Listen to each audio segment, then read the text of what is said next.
I bagged a man and he crashed on our table 3 times. I bagged him for 30 minutes to keep him alive, but I had to wear his blood on my uniform for a week because we were out of water and they couldn't clean our uniform. Firing upon the family. So she lost a son and I saved her other son, and she was hysterical. And I remember him talking to me the whole time. And it seems to me that there's a lot of destruction and wrongdoing over there by the government. For occupying these people, for driving them crazy. We need to leave them alone. We want peace, and like we said, we want peace now. We need to stop these wars. Afghanistan is not going to be a winnable war. We need to get the hell out of there. So, I'm so sick of this. I'm sick of our government. I don't feel like we have a democracy anymore. And they're doing so much wrong and destruction and putting us in so much debt that it's unreal. We'll never come out of it. And like I said, and like others have said, we want peace, and we want it now.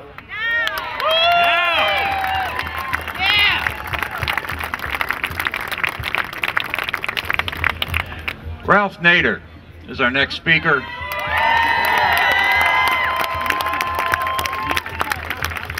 And I've heard him called, and I think very accurately, America's shop steward for all the work he has done trying to protect the public from bad air, bad water, bad working conditions, a whole list of things.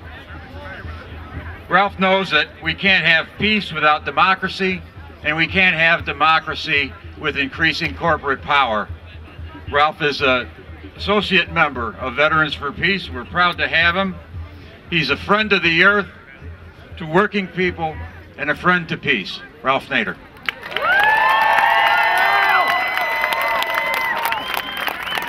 Thank you, Mike. Thank you, Veterans for Peace and Iraq Veterans Against the War and others who brought together this gathering of people with moral courage, physical courage, people who go back home and multiply themselves with their neighbors and friends, because without that, you know, it doesn't happen. It doesn't happen. It's important just to pay some of our sympathies to those victims in Japan in the nuclear disaster, the kind of nuclear disaster that could happen here at Indian Point or Southern California. And with their enormous pain, they're sending us a message to close down these plants and usher an era of renewable and energy and solar energy. Secretary of Defense Robert Gates a few days ago spoke to the cadets at West Point, and he said, quote, "Any future Secretary of Defense who recommends that we have a land war in Asia or Africa ought to have his head examined." So the question is, why are we still in Afghanistan and Iraq? Opium! General Petraeus and General Jones said, over the last 2 years, of 50 Al-Qaeda, they estimate, in Afghanistan. Why are we blowing that country apart? Opium! Why are we sending our injured and sick back home day after day? Why are we killing so many Afghanis after a million Iraqis have died or more, and 5 million refugees, and their country blown apart? A phenomena that a recent book just out, Erasing Iraq, called sociocide. It's because the people of this country don't have any influence on military and foreign policy. It's that the power is in the hands of the few against the many. The military-industrial complex that Eisenhower warned us about in his farewell address is more powerful and concentrated than ever. And I understand in the draft in that address, he wanted to say the military-industrial congressional complex, a word that was dropped out. So it's important to move for new political movements. The two-party dictatorship is driving our country and its economy into the ground. If you look, for example, at what Bush has done that were considered unconstitutional and war crimes, consider the continuity, the seamless continuity with President Obama. Just look, The criminal wars and occupation continue in Afghanistan, Pakistan, and Iraq, now as under Bush. Extraordinary rendition, a fancy word for kidnapping and sending people without any charges to other regimes to be tortured. Still going on. Torture, still going on. Indefinite imprisonment, Guantanamo, still going on. Surveillance of people in this country without judicial approval, still going on. Again and again, what Bush did, Obama is doing with better rhetoric. That's why I call his government Obama Bush. A seamless transition.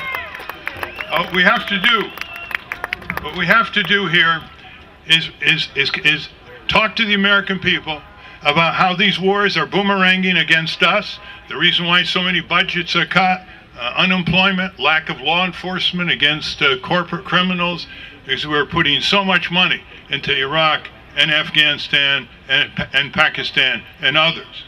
Now look how they look at us.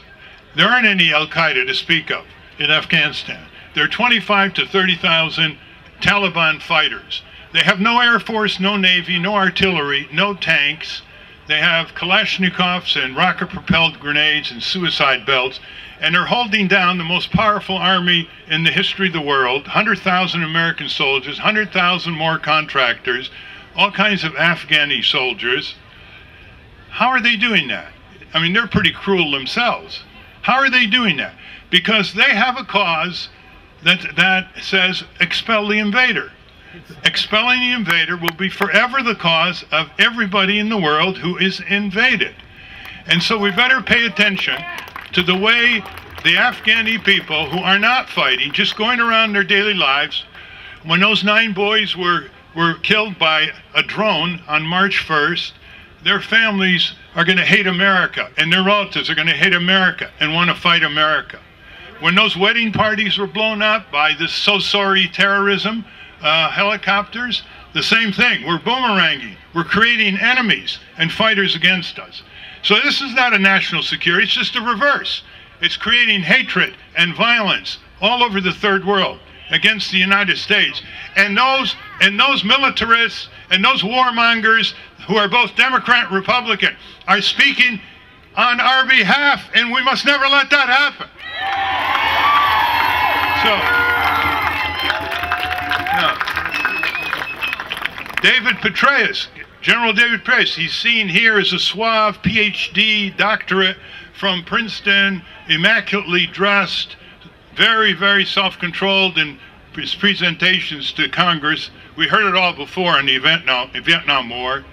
But overseas, he's seen in Afghanistan as the butcher of Afghanistan.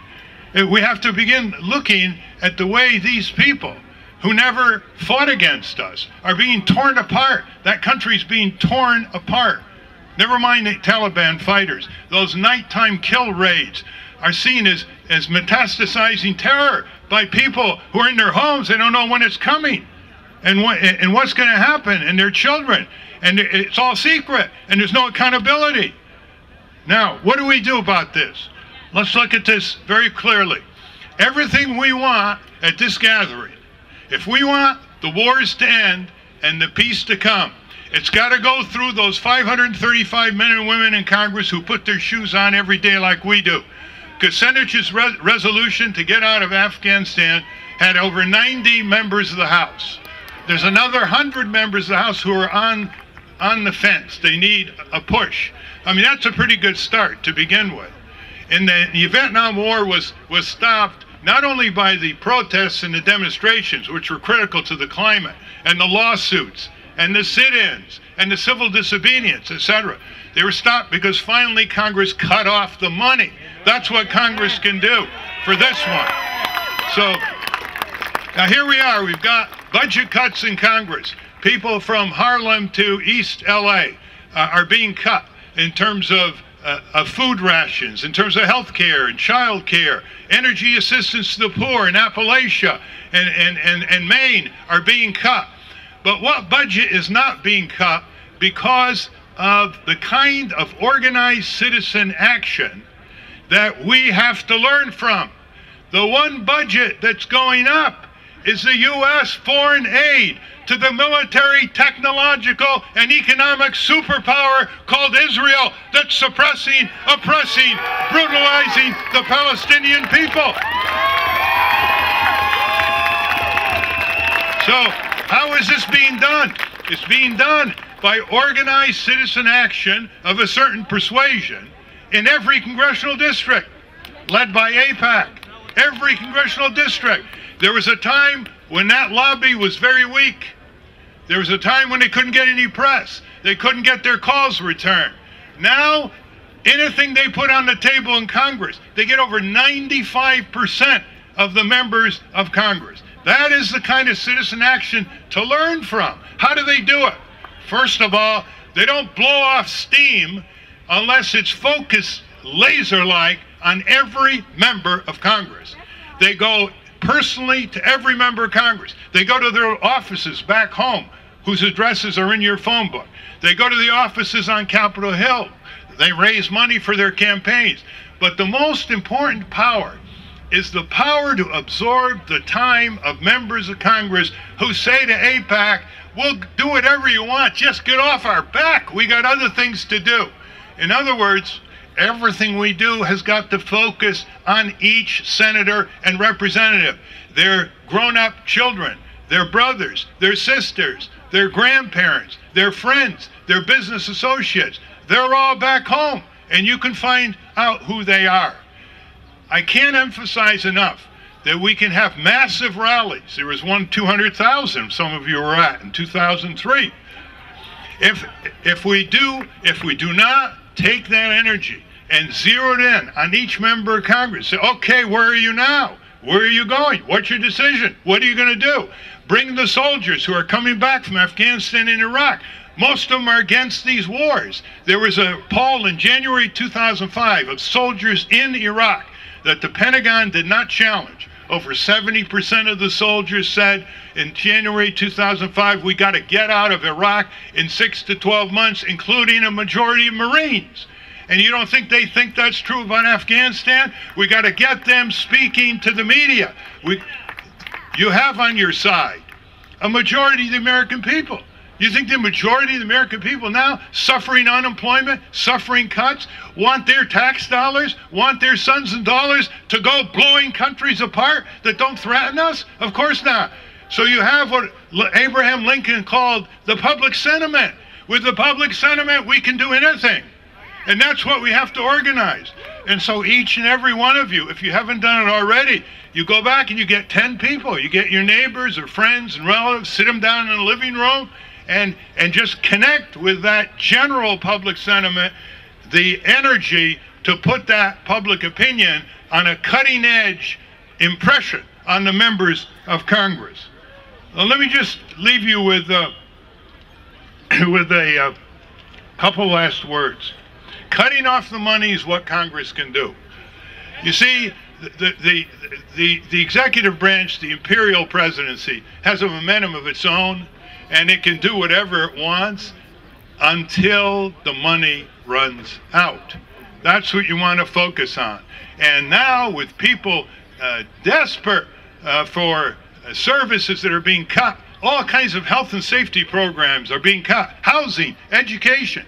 You have the best possible climate to say, why are we spending today $700 million a day, right today, every day, on the Afghan war and the Iraq occupation? Now, we're going to do fundraising. What you should do, you've got to do this, and this was done in the civil rights movement, it was done in the abolition of slavery movement, the women's rights movement. They found some rich people to help them. It takes money to hire organizers, to pay for transportation. They've had some rich people. You've got to go back and just assume that at least 1% of the really rich people where you live, some of them veterans, are going to put some money in, but they never asked, because they're just written off with the stereotype of rich people. And some of them in their elderly years have a different perspective on life, about their children and grandchildren, and something our founders called posterity. So try to raise the money. Now we're gonna have a little test right here. There's $10,000 right here that can be raised with those containers that are going around. Where is it? Containers that are going around. This is what you got to do when you go back home. You got to go back, because every rally should produce enough money to create another rally, and another rally, and another rally. That is, there's $10,000 in your pockets. I know that. I got some in my pocket, right here. Okay? So we're going to put it in here, and it's go all around, and then then maybe before the rally's over or afterwards on the website, veteransforpeace.org, veteransforpeace.org, they'll tell you how much they raised. Let me tell you, Veterans for Peace and Iraq Veterans Against the War, they use that money efficiently. And that's what you've got to do. Pitch it in, and then get your neighbors and friends to do likewise. I look at this audience here, and I say, you're the vanguard. You showed up. You've been showing up. I see many of the same faces. Half of democracy showing up, and say to the people back home when they say it's impossible, they're too powerful in Washington, you can't do anything about it. Cut away the rationalization of their futility with one question. Are you willing to do what you need to do as a citizen for peace against boomeranging, brutal wars that no one can stop you from doing? Nobody can stop them from rallying, from marching, from showing up, from mobilizing. And from that collaborative effort, everything follows. Focus on the members of Congress, raise the money. Every rally, every demonstration provides the resources to produce the next rally and demonstration. You have the majority of opinion behind you. You have soldiers coming back who will testify for you from bitter experience. And you have a Congress that has no backbone, but it has the space for you to insert that backbone. Thank you.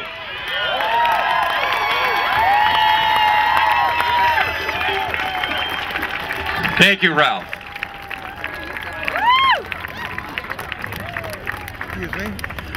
You should know that the folks that are circulating the buckets and bags also have credit card forms that are very handy. And thanks again, Ralph Nader. Brian Becker is the national coordinator of the A.N.S.W.E.R Coalition, an organization that has organized and helped organize some of the largest demonstrations against these wars and occupations.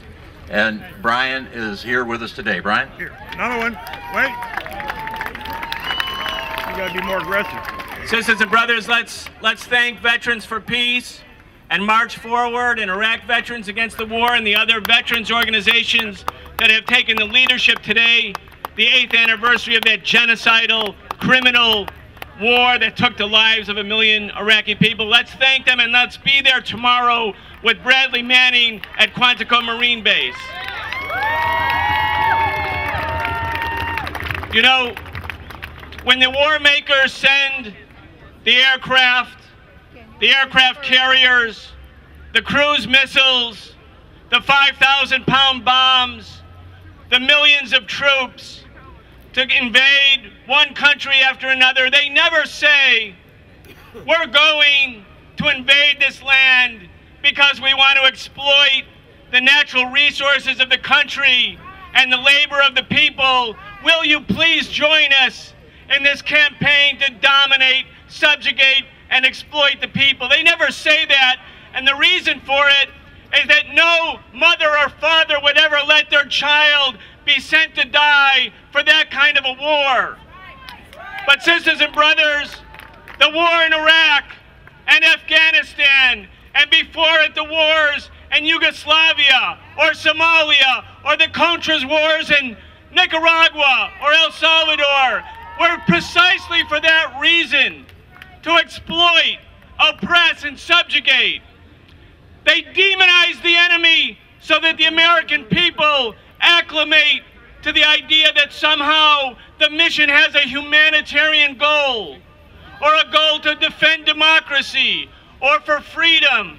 We have to learn the lessons that are so crystal clear as Obama and the Pentagon and France and Britain prepare in the next few hours to start dropping bombs on the people of Libya in the name of democracy or supporting freedom or against Gaddafi, let's know this.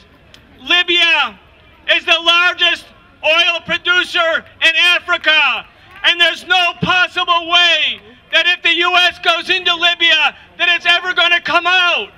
Only Libya and the Libyan people should be the masters of their own destiny.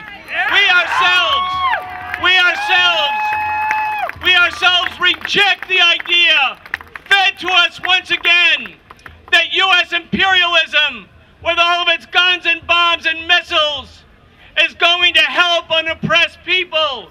The only help we could give to the people of Libya and Egypt and Tunisia and Yemen is to make our own revolution right here, to stop the war makers now and in the near future. Thank you.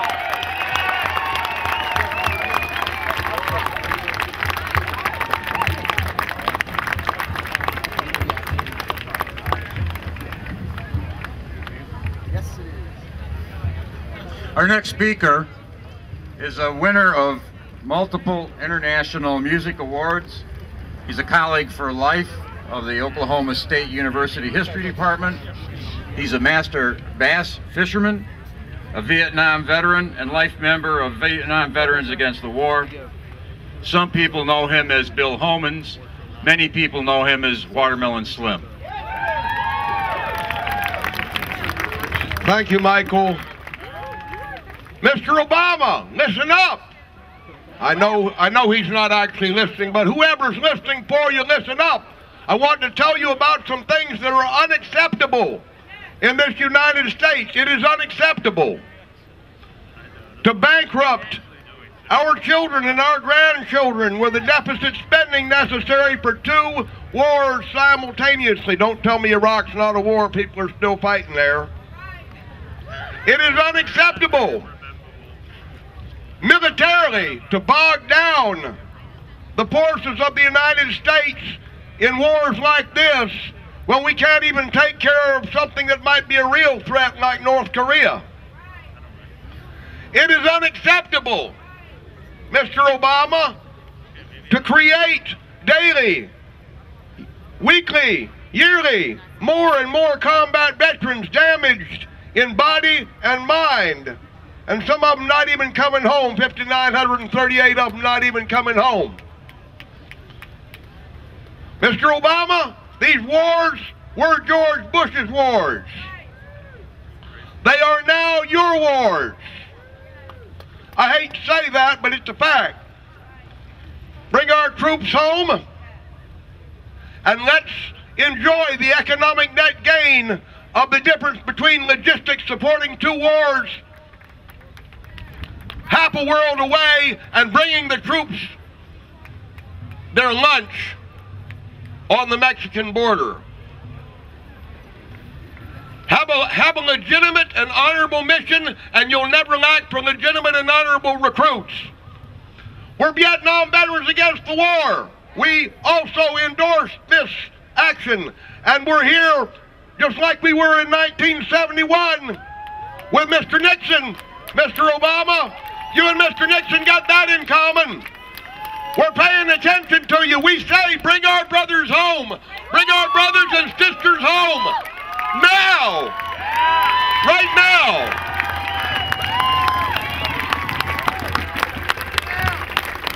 I was at the May Day rally in '71. Thank you, Slim.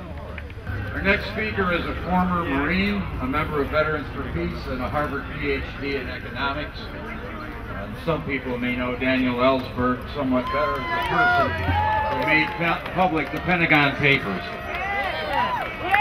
We now understand that Dan Ellsberg's actions were a good, healthy thing for America, and one day we will also realize that the WikiLeaks revelations are a good, healthy thing for America.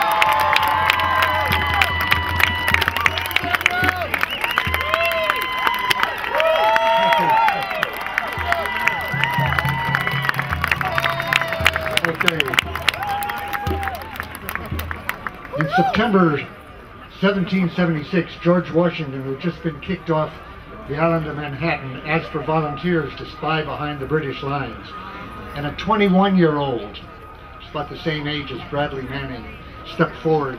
His name was Nathan Hale, and he went beyond those lines, made notes on the British movements, was caught by the British as he was trying to return, and hanged as an illegal combatant, which a lot of us may end up being labeled before we're through here, and a traitor. Was he a patriot or a traitor? Well, he was both. He was a patriot to the new democracy that was being born by his efforts and a lot of other efforts. He was a traitor to George III. All of the signers of the Declaration of Independence were liable to be hanged as traitors, having been loyal subjects of George III in 1774 and traitors in 1775 and 76, having discovered a new loyalty to the principles that are enshrined in our Constitution and as amended in the Bill of Rights and later with the ending of slavery, the empowerment of women, and so forth. So if Bradley Manning is executed, as in the charges that Obama's prosecutors have brought against him now, facing him, they say they're not going to ask for execution, but with the charge, the ridiculous charge of aiding the enemy, life imprisonment or execution is part of that, and the presiding authorities could overrule the recommendation and give it to him. Nathan Hale was the first American to be executed for giving secrets to Americans. Bradley Manning could be the second. Nathan Hale said just before he was hanged, "I regret that I have but one life to give for my country," and entered our history with that statement. Bradley Manning said, according to chat logs, which it's up to the prosecution to prove are admissible as evidence, to prove that he was the person writing them, and they have to prove that beyond a reasonable doubt, but I don't have to. I give him credit for what is said in those chat logs and for what he said he did. And so on that basis, I was very impressed to read that he had said, "I'm prepared to go to prison for life or even be executed." This is facing him. I'm sure his feeling is, if he is put in prison for life, a very long term, he will not regret it any more than the people who resisted the draft in Vietnam and went to prison for it. I've never met one who regretted that so far. I was facing a life sentence, 115 years, and if I'd gotten out a couple of years ago with good behavior, which some people think I might not have earned in prison, I'm sure that, like these other colleagues of mine, I would not have regretted that. What can one person do? Well, they can't end a war by themselves. They can't change the regime as we need changing of this regime in this country. They can't do it by themselves. It takes a lot of people in that chain, some inspired by others. Courage is contagious and they can pass it on. But can one person make a difference? I would say that without, and I'm giving him credit here, without Bradley Manning having released the cables through WikiLeaks that inspired the uprisings in Tunisia, along with the self-sacrifice of a Tunisian named Mohamed Bouazizi, who burned himself to death in protest against the oppression there. Without either of those individuals, Ben Ali, our dictator there that we were supporting, would still be there, and Mubarak would still be in Egypt, oppressing him. So one person can make a difference, especially with this truth-telling. The difference we need to make is the same difference that Nathan Hale was facing. We have to free ourselves from a monarchy, not just from one monarch, and from an empire. After all, the empire that we were confronting, we Americans were confronting at that time, was the most mighty in the world, the most liberal empire in the world probably at that time, spoke the same language that we did, which is different from some of our imperial operations right now. How many people in this audience, this very select audience, believe you know the two main languages of Afghanistan? Can I see hands? I see about 4. I hope they're right. I'll tell you the answer. The two languages are Dari, which is Eastern Farsi or Persian, and Pashto. And the reason I ask that is that I remember that in Vietnam, none of us spoke the language, but we knew the language we didn't speak, that it was Vietnamese. We're fighting in a country now where we don't know the language we don't know. We don't know what dictionary to get if we were to do it. It's absolutely, the same would be true right now, I'm afraid, in Libya. We'd know the language, we wouldn't speak it. We'd be interfering in a war there where we would make things worse for the people and for ourselves than now. The two main attributes of monarchy that were being fought 235 years ago, first, the ability to put someone in a dungeon and forget them. The French call that an oubliette, from the verb to forget. A dungeon where the captors just put someone to forget it. We haven't had, no King of England since John I has made the claim that this president has made, that he can detain someone even without charges or even having been acquitted forever, indefinitely. An end to habeas corpus, a claim, as I say, that the British kings haven't made for 800 years. The main attribute, the worst attribute of monarchy, for an executive, for a king to be able to declare a war without parliament, without popular will, on his own say-so. If we go into Libya, as Harry Truman went into Korea, without congressional action, again, we'll be supporting that monarchical concept. Right now, the person who sits in the Oval Office believes he's in a throne room. And that will be true as long as we let him or her someday believe that they're wearing a crown on their head. It's up to us to knock that off the head of the Oval Office. The people in Tahrir Square, one of the groups in there who've been fighting Mubarak for some time, called itself Kafaya. Enough, enough. Well, we need an enough movement in this, enough to empire, enough to imperial wars, enough to oubliettes. The Lakota Sioux had a saying before they went into battle, "Come brothers, this is a good day to die."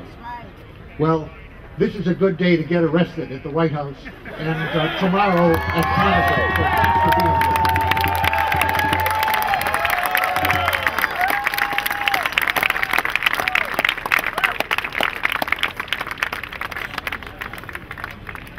So raise your hand if you live in a city or a state that is facing a budget deficit. Raise your hand if the hours in your libraries are being cut. Raise your hand if your class size in the schools are too large for the kids. Raise your hand if you think a college education is too expensive for young people these days. Raise your hand if you don't think you can get the kind of health care that you ought to get living in the richest country in the world. So we all know one way that we can save a lot of money for our communities, right? Yeah. And that is And the War Dollars Home. So we have a campaign called Bring Our War Dollars Home that we're doing with lots of anti-war groups. We're circulating with these sign-ons today, asking you to sign on to work with us to pass a resolution in your city, with your mayor, with your city council, with your union, with your church, with your school. We got to go way down in our communities and tell them we want their voice to say we need that money back in our communities. So please sign up. The mayors are going to get together in a meeting in June in Baltimore, and we want hundreds of resolutions passed, and we want the entire Mayor's Conference to pass a resolution that will go to every single congressperson in this country that says we need those dollars for our communities to rebuild this country. So please help us make that happen for June. And now we're just going to do a little chant with you, and your response is always the same one, and that is, bring our war dollars home. We're in debt. Bring our war dollars home. Don't you get it yet?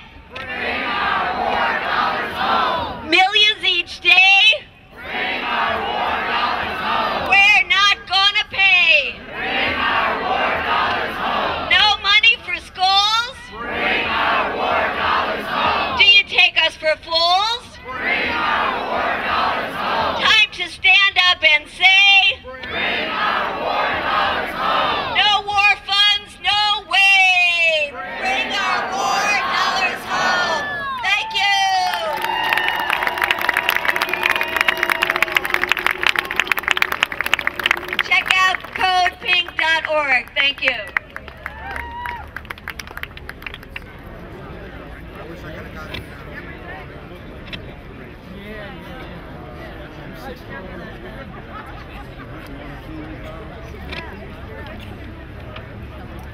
The people that are going to be carrying the banners, the several banners at the lead of the march, after Chris Hedges speaks, if you will please go over to where the beginning of the march is going to be. So if you're one of the people that's on one of those lead banners, please go over there after Mr. Hedges concludes his remarks. One of Chris Hedges' books, based on his years as a combat journalist, is War is a Force That Gives Us Meaning. And sadly, we know that is true. The good news is that Veterans for Peace is proud to join efforts with Chris Hedges to show that nonviolent resistance is also a force that gives us meaning. Chris Hedges.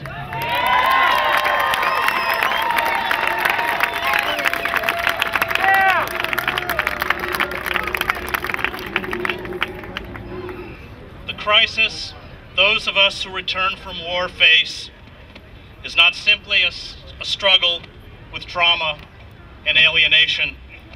It is an existential crisis. The experience of war exposes the lies we tell ourselves about ourselves. It rips open the hypocrisy of our religious and secular institutions. We have learned at great personal cost something which is often incomprehensible to those who stay at home. We are not a virtuous nation. God and fate have not blessed us above others. Victory is not assured. War is neither glorious nor noble, and we carry within us the capacity for evil we ascribe to those we fight. And yet, to speak these simple truths is to engender deep hostility. These truths challenge not only the mythic narrative about war, but the mythic narrative we use to define ourselves as a people. Veterans, many of whom are here today, who dare to speak these truths are condemned, ridiculed, and ignored for their courage. They struggle in a culture awash in lies, in a culture where hatred has become a patriotic virtue. To speak truths few have the fortitude to hear or digest. They know that what we are taught in school, in worship, by the press, through the entertainment industry, and at home, that the melding of the state's rhetoric with the rhetoric of religion and virtue is hollow and false, and they dare to say so. We as a nation prefer to listen to those who speak from the patriotic script. We prefer to hear ourselves exalted. If veterans speak of terrible wounds, visible and invisible, of lies told to make them kill, of evil committed in our name, we plug our ears with wax. Not our boys and girls, we say, not them, bred in our homes, endowed with goodness and decency. For if it is easy for them to murder, what about us? And so it is simpler and more comfortable not to hear. We do not listen to the angry words that cascade forth from their lips, wishing only that they would calm down, be reasonable, get some help, and go away. We, the deformed, reject our prophets. We cast them into the desert, and this is why so many veterans are estranged and enraged. This is why so many come to despair, depression, suicide, and addiction. War comes wrapped in the patriotic slogans, calls for sacrifice, honor, and heroism, and promises of glory. It comes wrapped in the claims of divine providence. It is what a grateful nation asks of its children. It is what is right and just. It is waged to make the nation and the world a better place, to cleanse evil. War is touted as the ultimate test of manhood. War from a distance seems noble. It gives us comrades and power and a chance to play a small bit in the great drama of history. promises to give us an identity as a warrior, a patriot, as long as we go along with the myth, the one the war makers need to wage wars and the defense contractors and oil corporations need to make profits. But up close, war is a soulless void. It is organized sadism. War is barbarity, perversion, and pain, an unchecked orgy of death. Human decency and tenderness are banished. Love is reduced to crude expressions of lust or smut. Human beings are turned into objects, objects that conform to our demands or are destroyed. The noise, the stench, the fear, the eviscerated bodies and bloated corpses, the cries of the wounded, all combine to spin those in combat into another universe. In this moral void, naively blessed by secular and religious institutions, the hypocrisy of our social conventions, our strict adherence to moral precepts come unglued. But war, for all its horror, at least has the power to strip away the trivial and the banal, the empty chatter and foolish obsessions of a consumer society. It lets us see, although the cost is tremendous. The Reverend William P. Medea, who was a Catholic chaplain in Vietnam, tells of a former altar boy who says to him, "Hey chaplain, how come it's a sin to hop into bed with a mama-san, but it's okay to blow away gooks out in the bush?" Consider the question that he and I were forced to confront on that day in a jungle clearing, Medea writes. How is it that a Christian can, with a clear conscience, spend a year in a war zone, killing people, and yet place his soul in jeopardy by spending a few minutes with a prostitute? If the New Testament prohibitions of sexual misconduct are to be stringently interpreted, why then are Jesus' injunctions against violence not binding in the same way?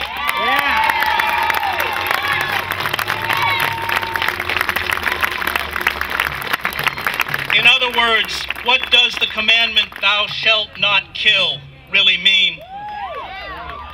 The wars in Afghanistan and Iraq, like the war in Vietnam, where the enemy is elusive and rarely seen, are wars that are primarily about murder. Families are massacred in airstrikes.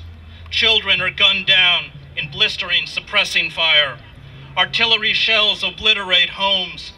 Drones deliver terror from the sky. These wars are one long atrocity, and the failure of nearly all our religious institutions, whose texts are unequivocal about murder, to address the essence of war has rendered them useless.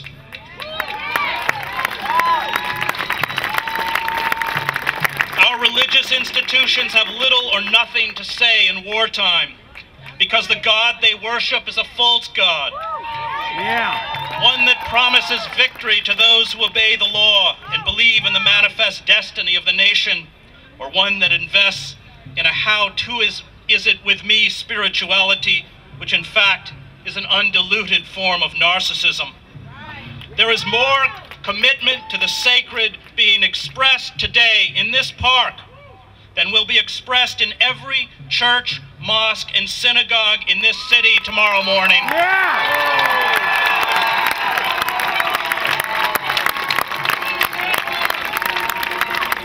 And this is why I am here. This is my church, and it is only you with whom I worship. We all have the capacity to commit evil. It takes little to unleash it. For those of us who have been to war, this is the awful knowledge that is hardest to digest. The knowledge that the line between the victims and the victimizers is razor thin.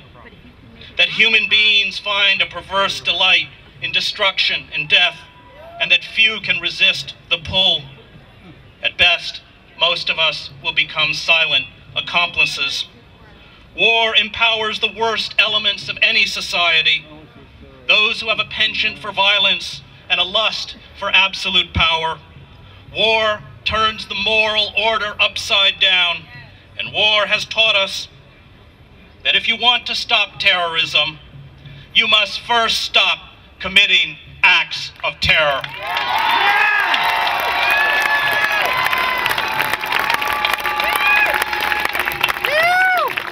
In theological terms, war is sin, and this has nothing to do, as Medea points out, with whether a particular war is justified or whether isolated incidents in a soldier or Marine's war is right or wrong. The point is that war, as a human enterprise, is a matter of sin. It is a form of hatred for one's fellow human beings.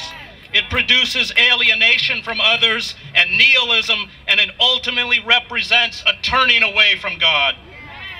Its essence is death. War is always about betrayal. It is about betrayal of the young by the old, of the cynics by idealists, of soldiers and Marines by politicians. The duplicity of our institutions, including our religious institutions, which mold us into compliant citizens, are unmasked by war. And this betrayal is so deep that many who return from war never find their way back to faith in the nation or in any God. And who can blame them? They nurse a self-destructive anger and resentment, understandable and justified, but also crippling. Ask a combat veteran struggling to piece his or her life together about God, and watch the raw vitriol and pain pour out. They have seen into the corrupt heart of America. They have grasped our staggering hypocrisy. The battle being fought today is a battle between the forces of light and the forces of darkness. It is a battle between the sacred and the profane, between good and evil, between those who stand up for the sanctity of life and those who deny life. And this battle, which predated our existence and will continue long after we are gone, is what defines and sustains the moral life. It is what gives us meaning and hope. It is what makes a life worth living. The sacred, the religious life dwells only within those who enter the public square and fight for it. They know that compassion and justice require confrontation. They know that hell is truth, seen too late. And they also know that to be arrested on a March day in front of the White House is an act of reverence.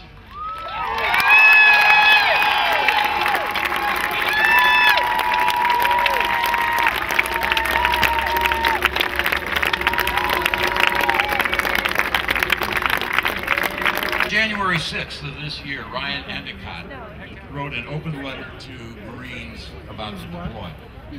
He counseled his fellow Marines that dying for colonial conquest is neither honorable nor courageous. The most honorable and courageous act you can do is to lay down your arms and refuse to fight. Ryan. Comes back from 68.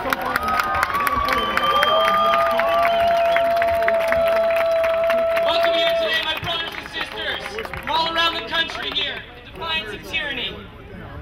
I stand here today with my brothers and sisters from March Forward, because when we joined the military, we rose our right hand and we swore to defend the people of this country against all enemies, foreign and domestic. And the biggest enemy to the people of this country do not live in the sands of Iraq. They do not live in the caves of Afghanistan. They live hundreds of yards away, right here in the richest country.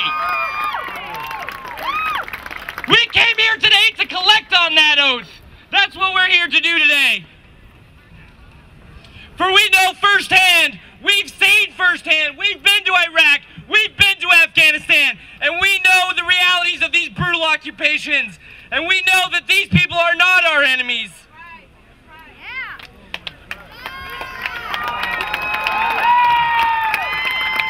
But the fact is that these wars have cost the American people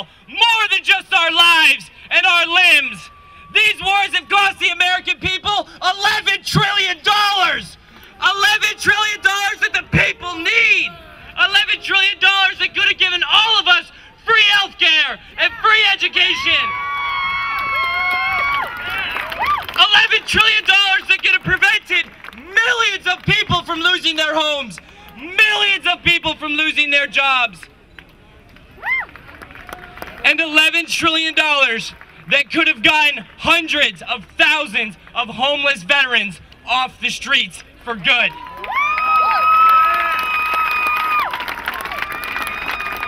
But we know, despite how many letters we send to our representatives, we know despite what politicians we put in this government, that they'll never spend the money that way. Because this is not a people's government. It's a government of the rich. It's a government by the rich. It's a government for the rich. It's a government of the oil tycoon, of the defense contractors, not our government. Sisters and brothers, we're here today because we know that real change does not come from the ballot box. It comes from the streets. And that's why we're here today, in the streets. The streets that we built with our sweat and our tears and our blood. These are our streets. Throughout history, it has been echoed that real revolutionary change is not possible.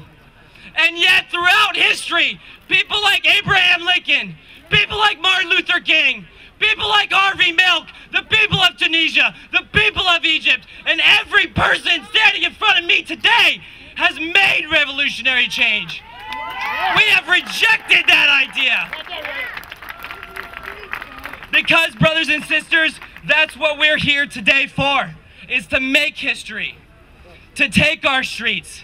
And we'll be back in these streets tomorrow. And we'll be back in these streets next week. And we're going to shut down our workplaces. We're going to shut down our factories and our schools. And we're going to tell this government, not one more dollar, not one more bullet, not one more bomb, not one more day of U.S. imperialism.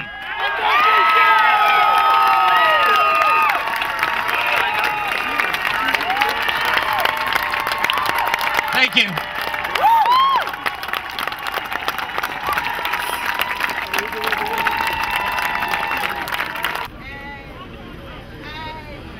While everybody is waiting, would you please remove your hats in respect for those of us, I say us because there's so many vets up in here, those of us that have fallen in not just these wars that are going on now, but in our war and in all the other wars that the United States has taken part in. We vets will know what to do when this comes out. Would y'all please take your hats off over there? Everybody take your hats off, please. Except those of us that have chemical gear on. Hats off, please. Present. Arms.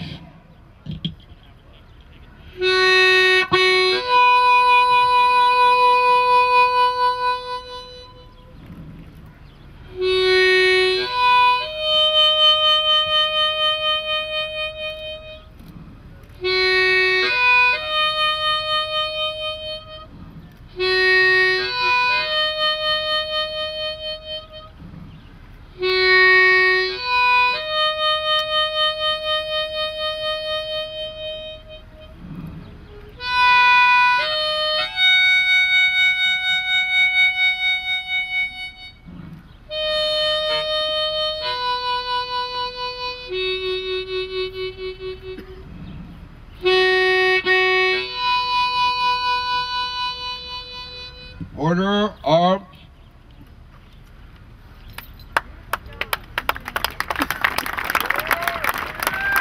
We're bearing the burden of this war unfairly. We have to mourn as well as show our anger. We must show our anger. We must also bear this war evenly. and let's go let them bear some of it too, okay? Come on.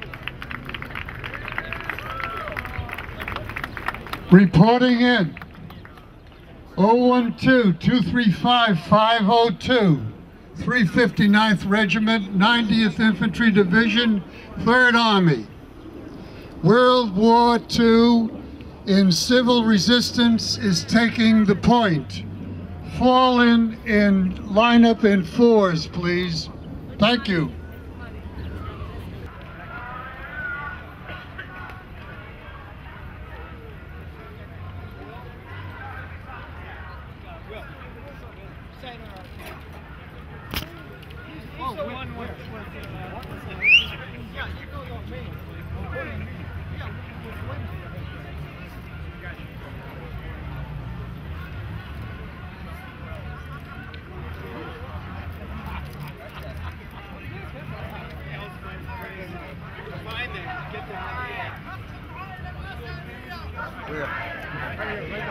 Okay, we're going to do this 4 abreast. 4 abreast as we get going. 4 across.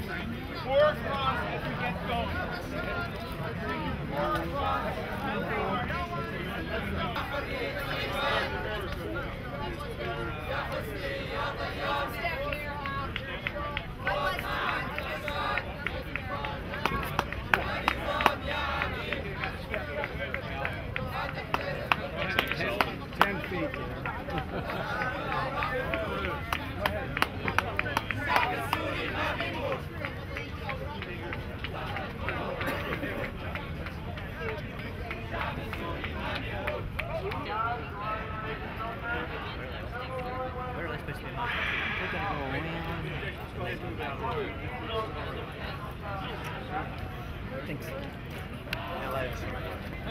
Move over your way a little bit. I got a gig. Okay, okay. Let's go. Yeah.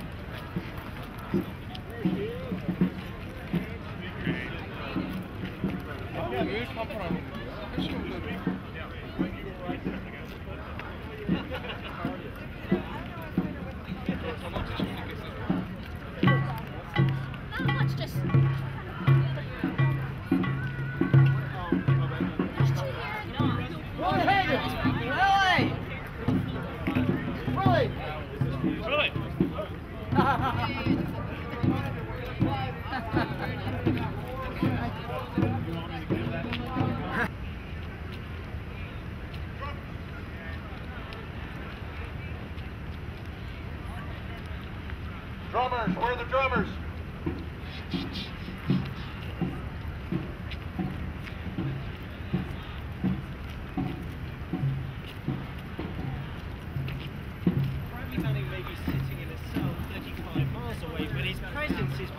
Increasingly here in Washington, and not just because of protests like these. It's being felt here increasingly.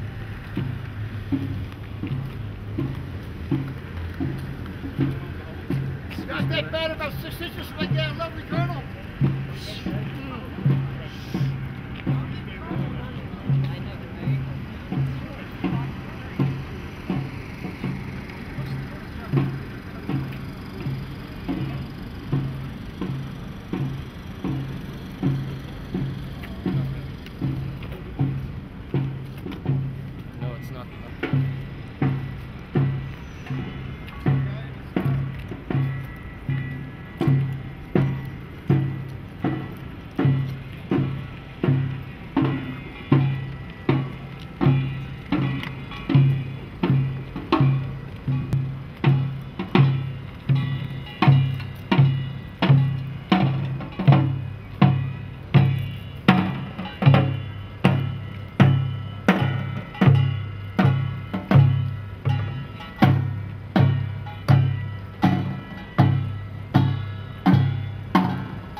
Stop the war. Expose the lies.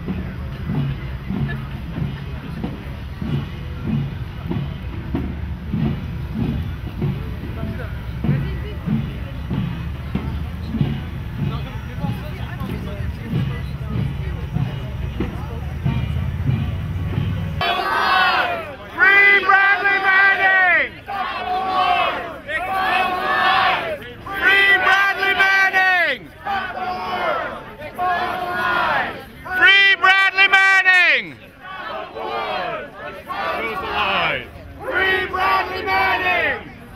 Stop the war. Expose the lies. Stop the war.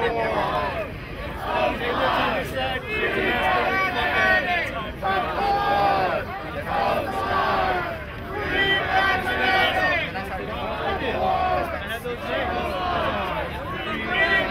Manning. Stop the war. Free Bradley Manning. Stop the war. Expose the lies. Free Bradley Manning. Stop the war. Expose the lies.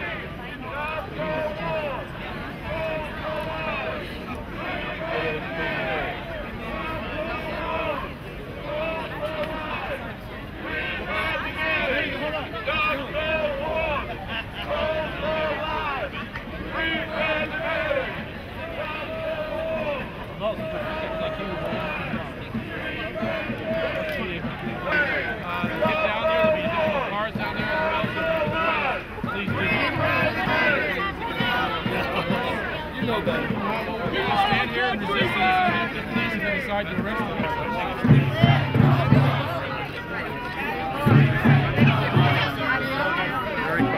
Obama, we said no! The occupation has to go! Hey Obama, we said no! The occupation has to go! Hey Obama, we said no! The occupation has to go! Hey Obama, we said no! The occupation has to go! Hey Obama, we said no! The occupation has to go!